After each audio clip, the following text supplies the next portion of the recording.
好，大家好，又係我 K 仔啊，看圖識股嘅時候，咁啊，今日咧我就同大家講下咧過去一週嘅股市啦。咁其實咧過去一週咧就唔係好夠5日嘅，就得4日啫。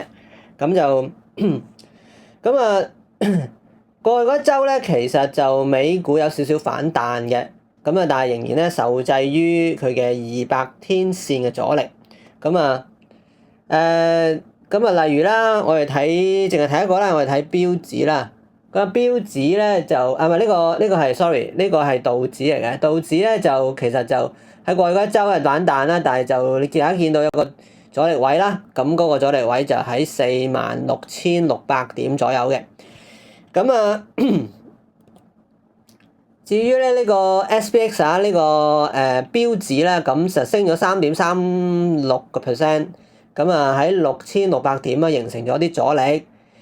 咁啊，跟住就喺納指咧，就我哋見到咧就更加差啲嘅納指啊。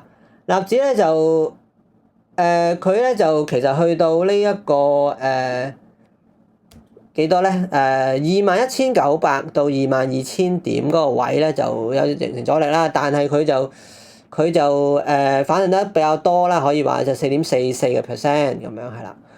咁啊喺星期四嗰日咧就都幾大嘅波動啊，咁就曾經就大幅咁下跌啦，咁但係就後來又上翻嚟啦，咁又維持翻喺呢個即係阻力位嘅邊邊咁樣啦嚇。咁啊值得注意嘅就係咧，就只有道指咧係輕微觸及嗰個200天線啫，其他標指同納指咧都其實就已經衝咗落去呢個200天線嘅樓下嘅，就未即係反彈咧，係完全冇觸及到200天線嘅嗱。咁啊，至於恆指咧就反彈都仍然都係可能係更可以話係更加乏力啦。咁啊，淨係升咗0.66%嘅，咁就喺25,300點嗰度咧形成咗一個都幾大嘅阻力啊。咁啊，大市就都係朝向下嘅趨勢啦，有少少反彈啦咁樣，但係似乎呢個反彈咧都衝唔破啲關鍵嘅阻力位嘅。咁啊，個股方面就我嘅港股倉又唔錯喎嚇，甚至我覺得好似今個禮拜咧比起美股倉要好嘅，可能因為幾乎我之前咧就清晒成個港股倉啦，咁啊重新再揾過啦咁樣，咁啊差唔多清晒咁滯嘅，咁啊剩翻得一隻咧呢個中移動啊，就長揸擺度嘅啫啊。咁啊跟進下啦，之前講過嘅9863啦，就零跑汽車，上個禮拜五咧就突破雙底之後咧就輕微，之後咧就喺禮拜初就輕微回吐啦。咁啊，但係就跟住再上，就基本上就接近完成我嘅雙底反彈嘅形態噶啦。即係如果計翻咧嗰個雙底嗰個幅度咧就向上加翻上去咧，都差唔多，即係佢大概去到55，而家去到52蚊度啦。如果我上到55到57之間咧，我都諗住止賺噶啦。OK，咁就今個禮拜買咗2隻嘅醫藥股啦，分別係1801嘅順達生物同埋3759嘅康龍化成。前者就喺星期四買嘅，咁啊帳面有3% 賺啦，後者就喺星期五買就帳面蝕咗唔夠1%。咁啊，都係因為突破雙底買入嘅。咁啊，呢一週咧醫藥板塊都係回升嘅，睇下下週又點啦。我哋睇下。咁另外就買咗一隻叫做3931中創新航，係鋰電股啊。咁就都係同樣係突破雙底嘅啊。咁佢表現成點啊？我諗睇下下禮拜先啦。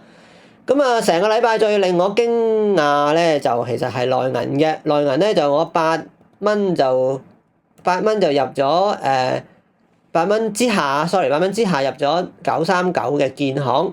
咁因為我見到一個 VCP 啊，咁啊冇預備圖俾大家睇，大家可以自己上去睇下啦。咁一個星期之內就升咗8.45，升到去8個4毫半啊。咁我估計咧就高息類嘅股份都應該可以關注嘅。如果長期收息嘅話咧，電信股都可以考慮，除咗內銀之外，咁尤其是可以揀啲6厘以上噶啦嚇。咁啊，至於比亞迪咧就1211，咁就大圓底嘅形態冇變，但係就似乎就即係停咗喺度啦，牛咗都幾牛下嘅。咁啊，似乎要消化啲阻力先至可以由即係所謂嘅 recovery phase 啊，就進入呢個 accumulation phase 嘅。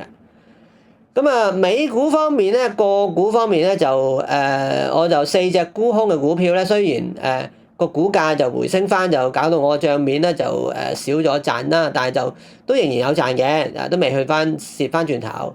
咁我相信咧上面阻力好大嘅，咁應該咧就所以我就冇平倉嘅。咁當中最弱咧就係 Tesla 啦嚇，TSLA，咁啊大家可以睇下啦。咁啊 Tesla 就喺一個即係一個都幾破咗個200天線之後咧，就一路就都幾弱下啦。咁反彈都反彈唔到，譬如琴日啦叫做開始向下跌之後咧，就應該有啲反彈，但係到最後咧都係要跌5% 到嘅。OK，咁啊基本上咧即係譬如美股為例啦，個 VIX 咧仍然就25左右啦，咁啊甚至試過上過30以上都試過。咁就基本上都係因為即係打仗啦嚇，咁就所以咧我哋都會好審慎咁先買入嘅。咁手頭上就主要有3隻嘅石油股啦、農業股同埋1隻化工原料股 LYB 啊。咁啊石油股方面咧就 FANG 算係唔錯啦嚇，咁啊接近有未到10% 啊8-9% 到嘅盈利啦。而其實大部分咧其他都係微利或者微蝕啦嚇。咁啊諗住一個下個星期先再同大家交代下啦。咁啊，我就覺得其實仲有一樣嘢同大家提下咧，就貴金屬咧仍然係唔係太值得大家去搏嘅。我諗啊要等一等先。例如啦，即係金同銀咧都係喺500天線50天線同埋200天線之間嘅。咁啊基本上係我哋咁啊，所以就不妨就等一等先啦，咁樣係啦sorry 係50週線同埋200週線之間嘅，咁所以大家都要等一等先啦，咁樣嚇。OK，咁啊，今個禮拜我哋要講嘅嘢大概咁多，咪講得比較短啲啦。咁啊，我覺得都今個禮拜都冇乜特別嘢講嘅。